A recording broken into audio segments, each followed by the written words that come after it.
Boom das commodities no celular Huawei.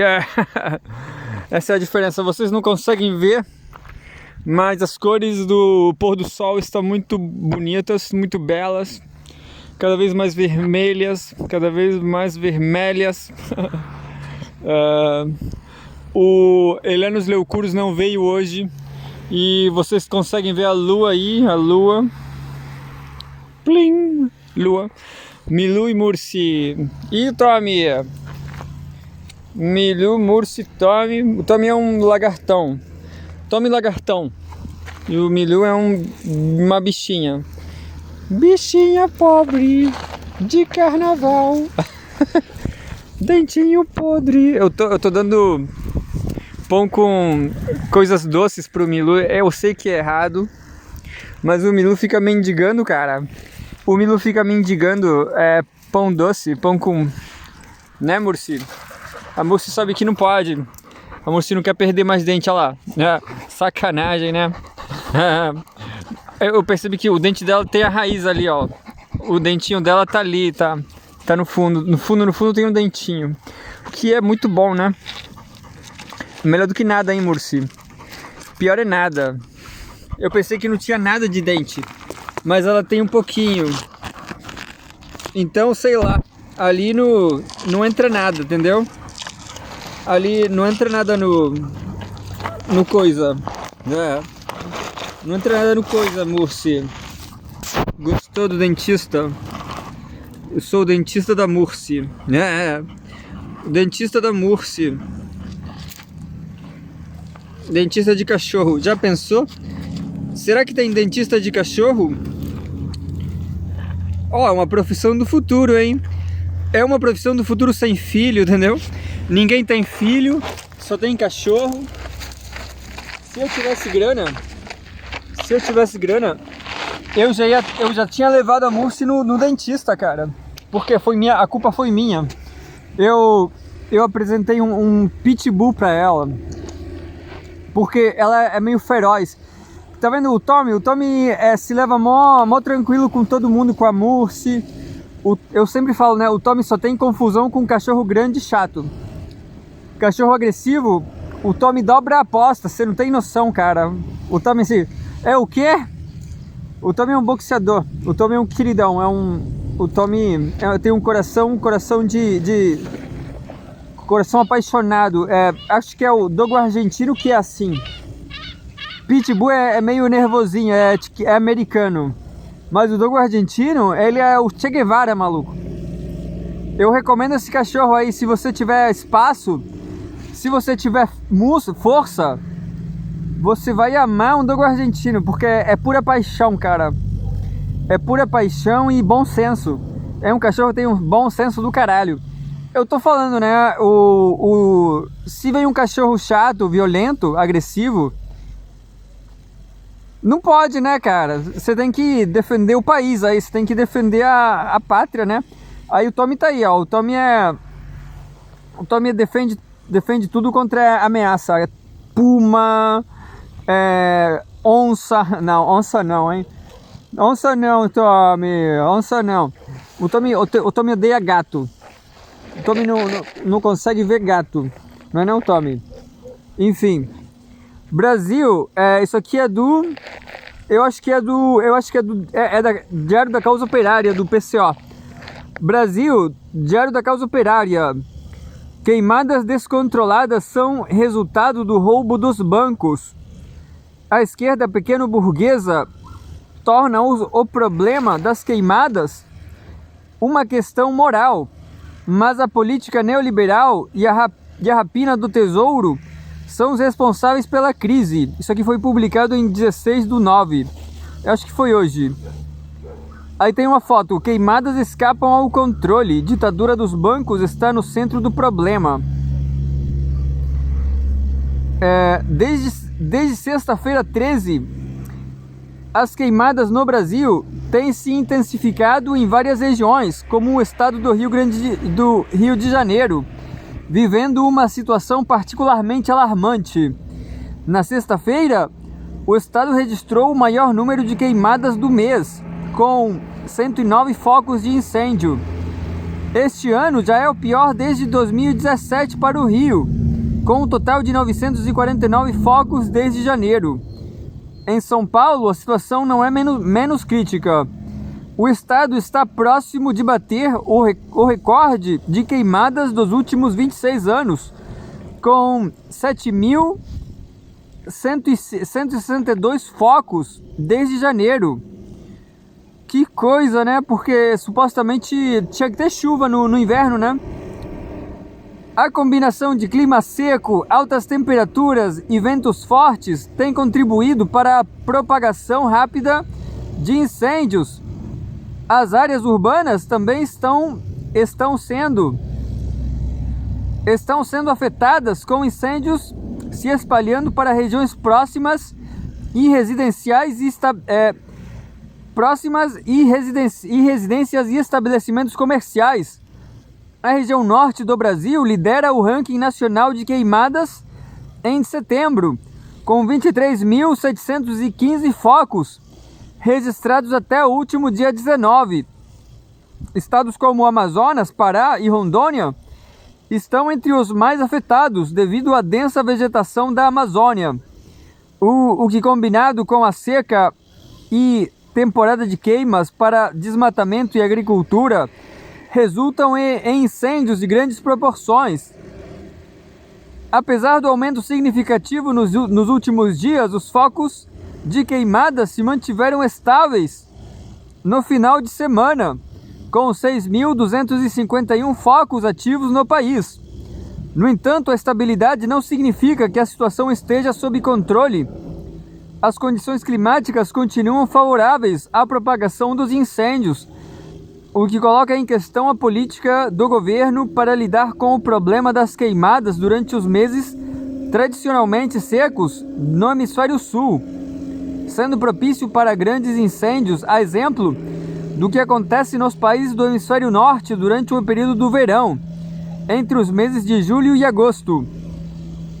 A fumaça das queimadas tem afetado a qualidade do ar em várias regiões, impactando cerca de 10 milhões de pessoas, em cidades como Manaus, Porto Velho e Cuiabá.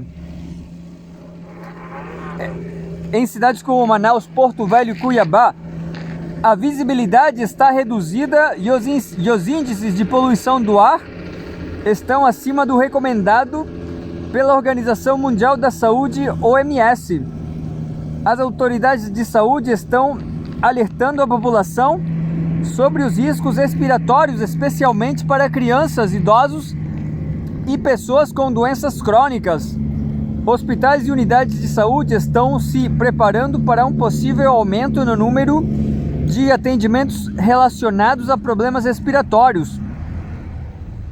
O Instituto Nacional de Pesquisas Espaciais, INPE, continua monitorando os focos de incêndio em todo o país, fornecendo dados atualizados para ajudar no combate às queimadas. No entanto, é preciso muito mais do que isso para lidar com o problema de maneira efetiva, como por exemplo, pelo menos voltar a investir o mínimo dispensado a esta despesa na década passada. De 2010 a 2014, os gastos anuais com prevenção de incêndios florestais mantinham-se relativamente altos, variando entre 2,5 bilhões de reais e 3,5 bilhões de reais. No entanto, a partir de 2015, começa a queda vertiginosa. A redução constante do orçamento é evidente. Em 2016, os gastos caíram para 2,4 bilhões de reais, chegando a apenas 1,5 bilhões de reais em 2020. O ponto mais alarmante veio em 2022, quando o governo destinou apenas 60 milhões de reais para essa área crítica. E a recuperação em 2024, com um orçamento de 111,3 milhões de reais, é insuficiente diante das necessidades de um país do tamanho do Brasil e com as características ambientais que possui. como mostra o gráfico produzido pela Rede Globo. Ó, o DCO mostrando a Rede Globo, hein? Brincadeira. Mas ó, prevenção dos desastres naturais em bilhões de reais. Em 2013, com a Dilma Rousseff, era 3,41. Em 2014, com a Dilma, diminuiu um pouco, diminuiu para 3,13. Mas aqui já começou o golpe, hein? Isso aqui não vai... Acho que o Diário da Causa Operária não vai falar isso, mas aqui já tinha golpe, já tinha o golpe do Aécio Neves. E aí já diminuiu, ó, para 1,885 bilhões de reais. E aí, a partir daí, diminuiu, ó. Aí, 2016, 2,02. Aumentou um pouquinho, enfim. Aí, depois, em geral, em média, diminui muito. 2021 era 1,13. Quase um terço, né? Menos de um terço de 2013. Em 10 anos diminuiu 2 terços, né? Essa sabotagem sistemática às políticas de prevenção e combate aos incêndios revela um padrão recorrente. O imperialismo e seus aliados internos estão mais preocupados em desviar recursos públicos para os bancos e grandes corporações do que em proteger a população e o território nacional. É culpa do Aécio Neves, cara. Tudo é culpa do golpe da direita. Alguém tem que redescobrir o Aécio Neves. Cadê o Aécio Neves? Enquanto o dinheiro público é transferido para pagar dívidas exorbitantes a banqueiros internacionais, a infraestrutura e os serviços essenciais para a preservação do meio ambiente são completamente negligenciados. Os incêndios florestais no Brasil não são um fenômeno isolado, mas fazem parte de um cenário mais amplo de destruição promovido pelos interesses imperialistas. Grandes incêndios ocorrem em todo o mundo, como vimos recentemente nos Estados Unidos e na Europa, onde também se verifica o mesmo padrão de negligência pública e priorização do capital financeiro sobre as questões ambientais e sociais. No Brasil, essa política genocida tem se refletido na devastação da Amazônia e de outras áreas florestais, com consequências devastadoras para a biodiversidade, o clima e a população. O imperialismo atua com um objetivo claro: manter o controle econômico e político sobre os países periféricos e seus recursos, custe o que custar, utilizando-se de governos servilmente comprometidos com os seus interesses. No Brasil, a crise das queimadas é alimentada por essa política de saque sistemático e o corte de investimento na prevenção de desastres naturais. Um reflexo direto dessa submissão. A redução dos gastos nesse setor coincide com o aumento nas transferências de recursos para o pagamento de juros da dívida pública, um mecanismo de dominação utilizado pelo imperialismo para sugar as riquezas nacionais. A crise das queimadas no Brasil tem revelado as dificuldades do governo federal em relação à prevenção de desastres naturais. E não é uma falha meramente administrativa, mas parte de um projeto maior de saqueamento dos cofres públicos pelo imperialismo e seus representantes internos.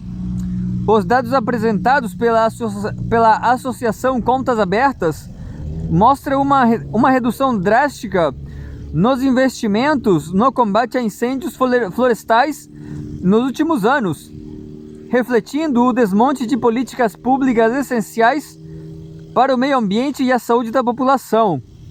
Enquanto o orçamento para a prevenção de incêndios despenca, o Brasil enfrenta uma temporada de queimadas cada vez mais devastadora. A fumaça densa que cobre cidades inteiras, os hospitais lotados de pessoas com problemas respiratórios e a destruição de vastas áreas florestais são a prova concreta do fracasso dessa política. Mas não se trata de incompetência ou mera má gestão. É o resultado direto de uma política liberada de desmantelamento do Estado, promovida pelo imperialismo e seus aliados internos.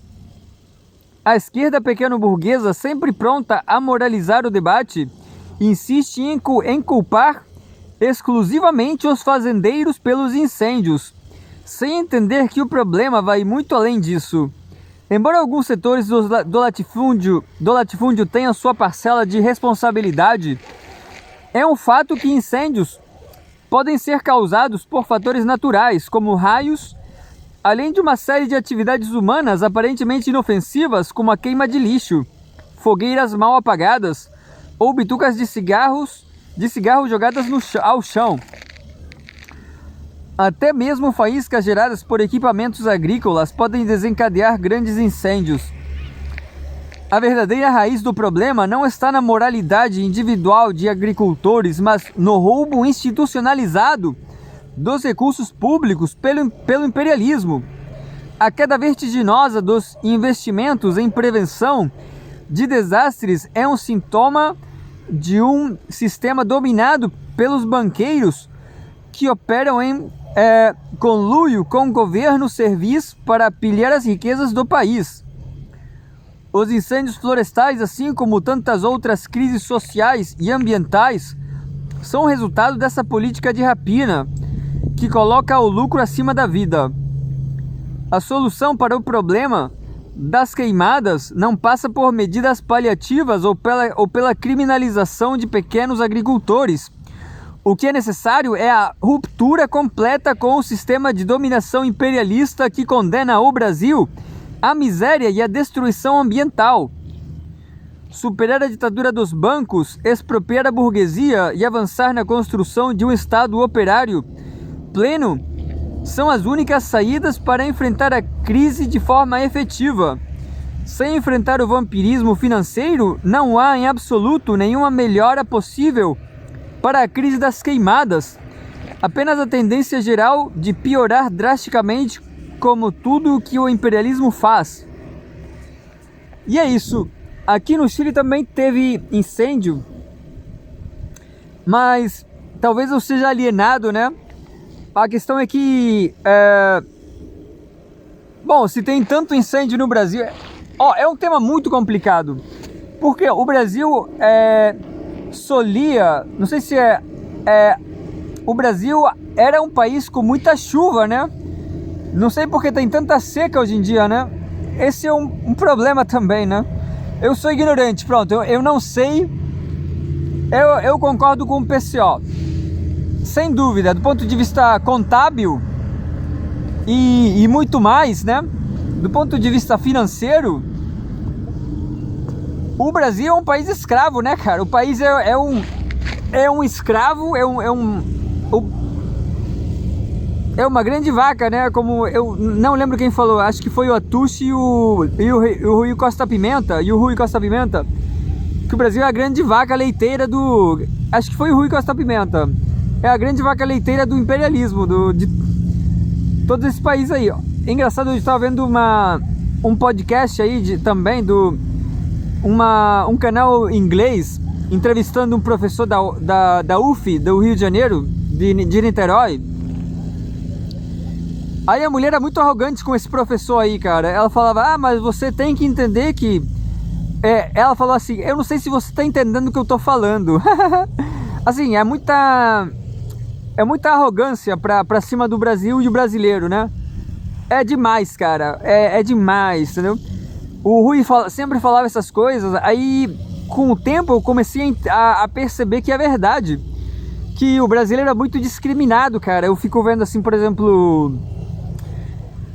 Eu vi assim, vi por ver, né? Assim, sem tentar pesquisar nem nada, só pela experiência, pelo ócio, né? No meu ócio eu fiquei vendo também vídeo da seleção brasileira.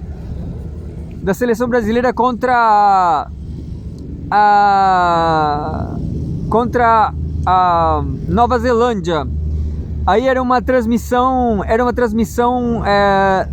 novozelandesa, sei lá, novozelandesa eu acho. O jornalista, eles eram muito racistas, cara, contra os brasileiros. Eu não lembro exatamente o que, mas isso é uma constante, cara, o racismo dos ingleses, dos americanos, dos australianos, todo mundo é muito grande, é uma constante. O brasileiro sofre racismo no mundo. Bom, e aí o professor tá falando, ele respondeu que, bom, a China respondeu para essa jornalista americana, eu acho, ou britânica, ele falou para ela que, bom, você ter direito a tudo, direito a você criar um partido político, a você falar o que você bem entender, é legal, mas no Brasil ou na Índia, sei lá, em qualquer país do sul global, isso não tá melhorando a qualidade de vida, isso não tá melhorando a qualidade de vida, não tá melhorando a qualidade de vida, não tá melhorando a quantidade de comida que o povo tem pra comer, entendeu? O povo tá morrendo de fome na democracia, entendeu? Então, a democracia não é sagrada, cara, entendeu? Se você continua na democracia, é melhor você olhar pra China com admiração, hein? É melhor você admirar a China. Vamos ler outra do Diário da Causa Operária. Dessa vez Estados Unidos, FBI. Trump é alvo de nova tentativa de assassinato. Em 13 de julho, Trump foi baleado durante um comício em Butler, na Pensilvânia. Uma bala atingiu sua orelha, gerando grande apreensão entre seus apoiadores. Isso aqui foi publicado hoje, 16 de setembro de 2024. De acordo com a Polícia Federal norte-americana, o FBI, o ex-presidente e atual candidato Donald Trump sofreu uma, citação, aparente tentativa de assassinato em seu clube de golfe em West Palm Beach, Flórida, neste domingo 15. O suposto atentado ocorreu apenas 9 semanas depois de o candidato republicano ter sobrevivido a uma tentativa de assassinato durante um comício. Segundo o xerife do condado de Palm Beach, Rick Bradshaw, agentes do serviço secreto posicionados próximos do local onde Trump estava jogando golfe, notaram a ponta de um rifle estilo AK saindo pela vegetação que contorna o campo a cerca de 400 metros de distância. Não é muito, hein? 400 metros de distância. Um agente teria disparado fazendo-o largar o rifle e fugir em um carro.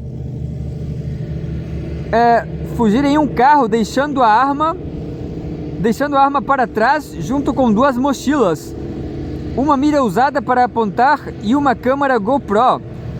A polícia acabou prendendo o homem.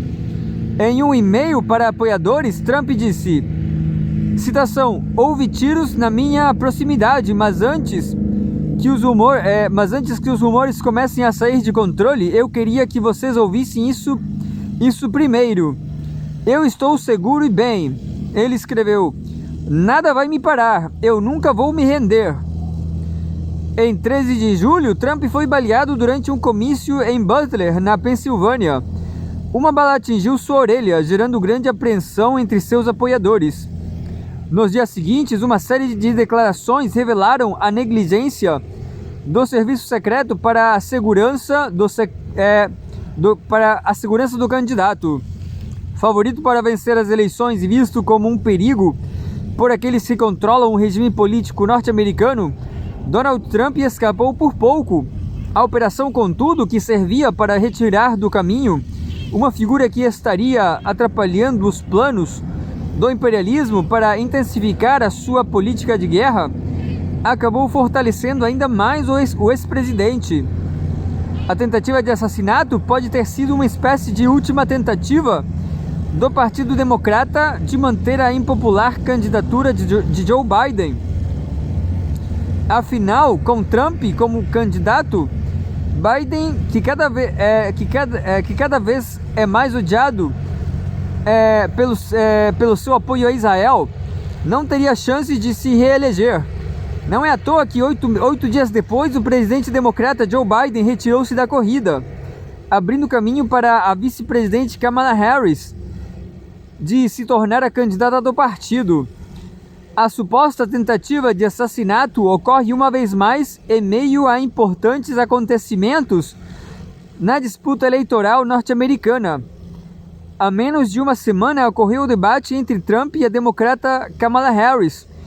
A imprensa apontava aquele debate como uma grande chance de os democratas virarem o jogo. Afinal, diante da atual crise do governo, o Partido Democrata precisa praticamente de um milagre para conseguir derrotar Trump. O debate não foi esse milagre. Pelo contrário, por mais que a imprensa tenha elogiado muito a participação de Harris, o evento não foi, nem de longe, suficiente para que ela diminuísse a vantagem de Donald Trump. Eu não sei porquê, mas Russia Today, RT, o canal russo, né? O jornal russo, eles falaram que a Kamala Harris venceu o debate. Foi o que eles falaram. Mas, enfim. Tommy, pra cá. Sai, Tommy, sai, aqui. Mira, sai, mira.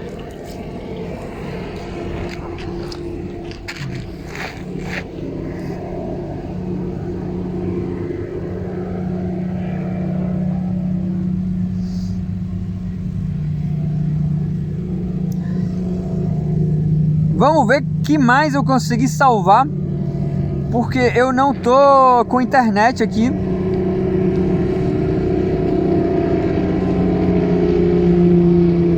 Tem uma do Brasil de Fato sobre a cadeirada do Datena. É interessante que o DCO, o Diário da Causa Operária, eles não cobriram o fato. Eles acham que é irrelevante. Eu acho que é interessante, sim. Eu acho que é interessante. Sei lá. Eu acho uma merda, mas eu acho interessante. Eu acho que o Datena devia ser expulso, né? Porque cadeirada não vale, né, cara? Cadeirada é quase... tá no mesmo plano do nazismo, né, cara? O nazismo partiu pra briga. O nazismo invadiu. O Datena deu uma cadeirada, tá no mesmo conjunto, entendeu? Tá na mesma categoria. Isso é o que eu acho. Enfim, Brasil de Fato. Política. Sem arrependimento. Datena mantém candidatura e diz que espera, citação, ter lavado a alma de milhões com cadeirada em Marçal. Apresentador e candidato pelo PSDB foi expulso de debate da TV Cultura na noite do domingo 15, ontem.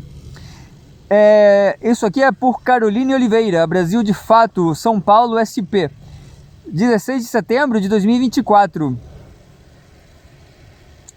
Datena foi expulso do debate da TV Cultura após agredir Pablo Marçal com uma cadeira. Reprodução TV Cultura. O apresentador José Luiz Datena, PSDB, informou que se mantém candidato à Prefeitura de São Paulo em nota enviada à imprensa nesta segunda-feira 16. Logo após golpear o também candidato Pablo Marçal do PRTB com uma cadeira durante o debate da TV Cultura no domingo 15. Datena afirmou que pretendia continuar com a candidatura, mas sem cravar o destino. Hoje ele confirmou a pretensão. Continuarei a disputa pela Prefeitura de São Paulo para realizar meu sonho de fazer de São Paulo uma cidade melhor, que ofereça uma vida digna aos que mais precisam, e também para defender a nossa democracia, ameaçada por figuras como Pablo Marçal, que querem o obscurantismo e não o bem da cidade e de sua população, disse o apresentador. Ele ainda afirmou que se tornou difícil não usar a violência quando os limites de civilidade são rompidos e corrompidos por um oponente. Disse ainda que Marçal precisa ser parado por atos. Citação: Pablo Marçal demonstrou em todas as situações a que teve oportunidade sua falta de caráter. Demonstrou ainda que é uma ameaça à cidade de São Paulo. Será detido no voto, mas a despeito disso precisava também ser contido nos atos. Foi o que eu fiz. Fim da citação. O apresentador ainda indicou que não se arrepende da agressão ao dizer que preferiria que o episódio não tivesse ocorrido, mas, citação, fossem as mesmas as circunstâncias, não deixaria de repetir o gesto. Resposta extrema a um histórico de agressões perpetradas a mim e a muitos outros por meu adversário. Datena segue afirmando, citação, ter lavado a alma de milhões de pessoas que não aguentavam mais ver a cidade tratada com tanto desprezo e desamor por alguém que se propõe a governá-la, mas que quer mesmo saqueá-la de braços dados com o crime organizado. Após ser agredido, Marçal informou que sentiu dificuldade para respirar e foi encaminhado para o hospital sírio-libanês, onde foi admitido com citação, traumatismo na região do tórax, traumatismo na região do tórax à direita e em punho direito, sem maiores complicações associadas. De acordo com o boletim hospitalar, ele teve alta no fim da manhã desta segunda-feira 16. Edição Natália Fonseca. Então ele mentiu, ele falou que o Datena quebrou uma costela dele. Eu acho que o Pablo Marçal não tem nada demais, cara. É só é a extrema direita, né? Bom, vamos ler mais uma do Brasil de Fato. Brasil de Fato, política, eleições. Acúmulo de desaforos, cadeirada de Datena foi resposta ao rebaixamento da política por Marçal. Cientistas políticos falam sobre a agressão ocorrida no debate da TV Cultura, realizado neste domingo 15. Igor Carvalho, Brasil de Fato, São Paulo, SP, 16 de setembro de 2024. Na foto, uma foto que mostra José Luiz Datena dando uma cadeirada em Pablo Marçal durante debate na TV Cultura.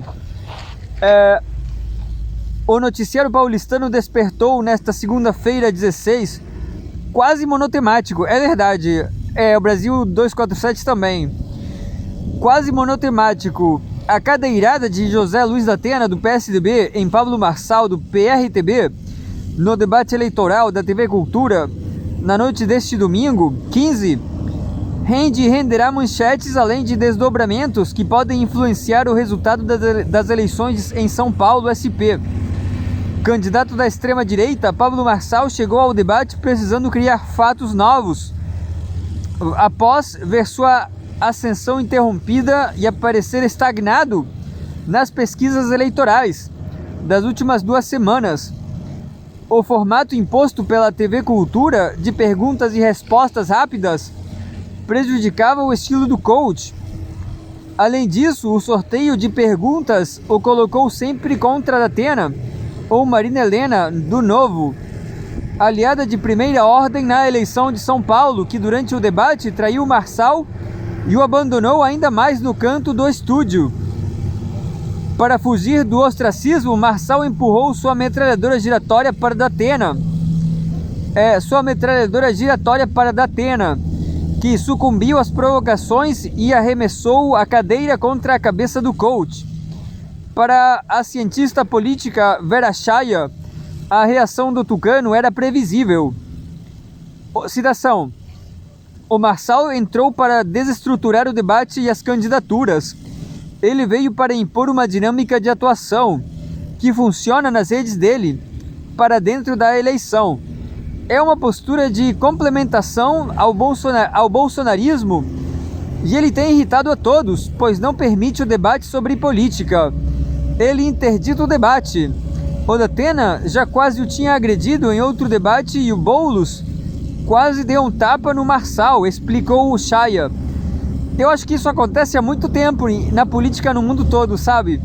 No Brasil e nos Estados Unidos também. No Chile também, é muita picuinha, sabe? É muita intriga latina, eu acho. Mas nos Estados Unidos também, né? Então é picuinha pós-moderna, né? Picuinha neoliberal. Citação. O Datena tem sido provocado em vários momentos desde o início da eleição, explica a cientista política. É um acúmulo de desaforos e irritação que levaram o Datena a estourar. Verdade seja dita, tenho visto uma reação de tolerância na opinião pública com o gesto do Datena, entendendo seu gesto, finaliza.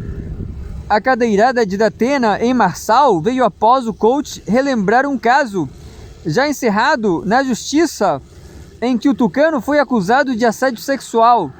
Rudahit, cientista político, lamentou o episódio, mas disse que o candidato do PRTB está conectado com o que o eleitorado tem esperado da eleição. Citação. É uma minoria dos brasileiros que quer ver propostas, porque a maioria acha que os políticos são safados, então eles querem ver circo. Além disso, a juventude quer esse espírito provocativo e o campo progressista não está preparado para isso, argumenta Rishi. Para o especialista, a tática do coach é uma novidade que deverá ser permanente na política e não pode ser interrompida. Citação. É evidente que existe uma leitura cuidadosa dos tribunais com o terreno político. Eles não querem interferir e acirrar ainda mais os ânimos. A verdade é que o mundo mudou e a política junto. O Marçal é a novidade e os progressistas ainda não aprenderam a lidar com isso. Vivemos um tempo bem ruim, mas precisamos aprender a lidar com ele, finaliza Hit. Edição Thalita Pires. Eu acho que o Datena cruzou a linha, né? E o Datena tá errado, cara. Provocou o Datena, provoca de volta, né? Ou então responde objetivamente, né?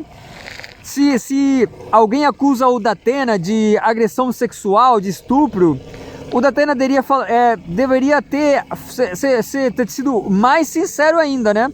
Se ele é inocente, ele devia ter dito: olha, é uma acusação curiosa, muito curiosa. Eu nunca importunei sexualmente ninguém e por aí vai, entendeu? Por aí vai. Mas o que ele fez tá errado, eu acho, entendeu? Eu acho que tá errado.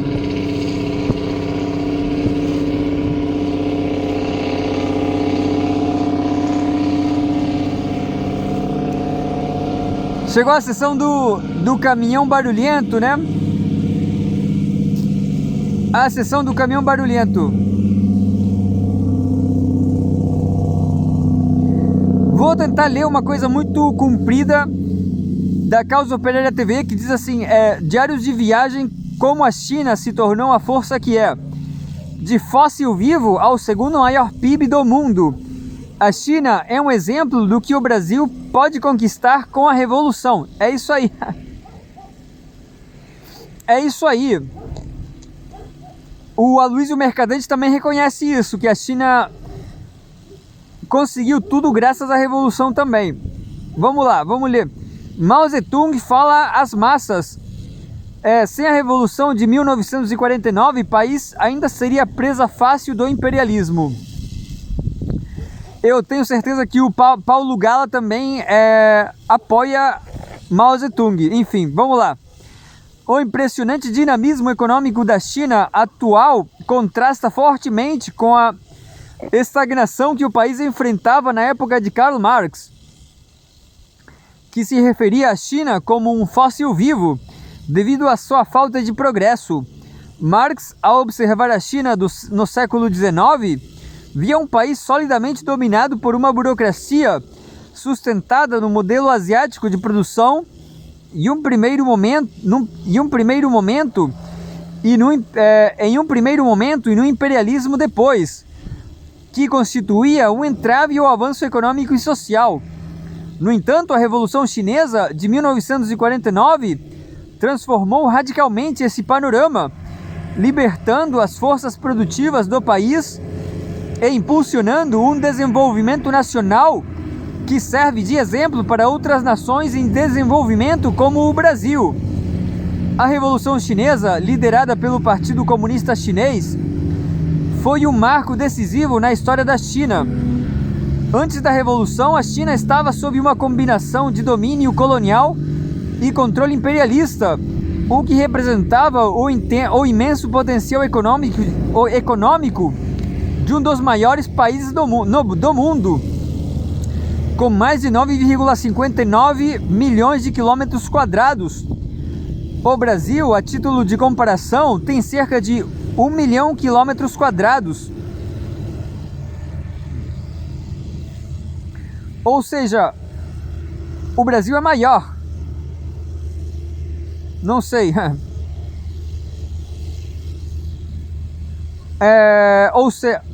O Brasil, a título de comparação, tem cerca de 1 milhão de quilômetros quadrados a menos. A Revolução não só derrotou o regime corrupto do Partido Kuomintang, como também derrotou o vampirismo dos monopólios norte-americanos e europeus, estabelecendo um novo sistema baseado na primazia do interesse nacional, com a reforma agrária, a nacionalização de indústrias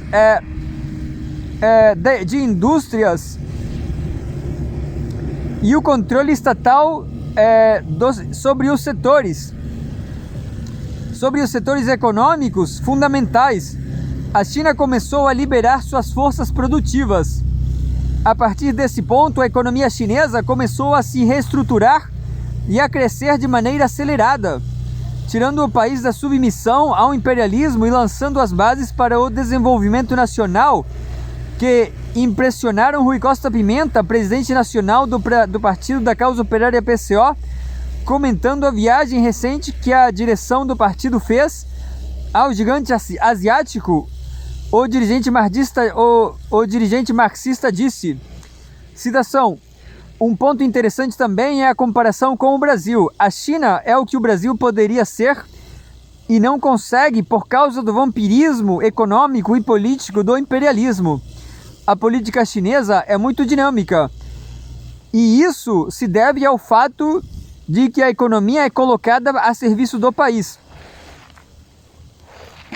Eu acho que já deu tempo, só mais 3 minutos.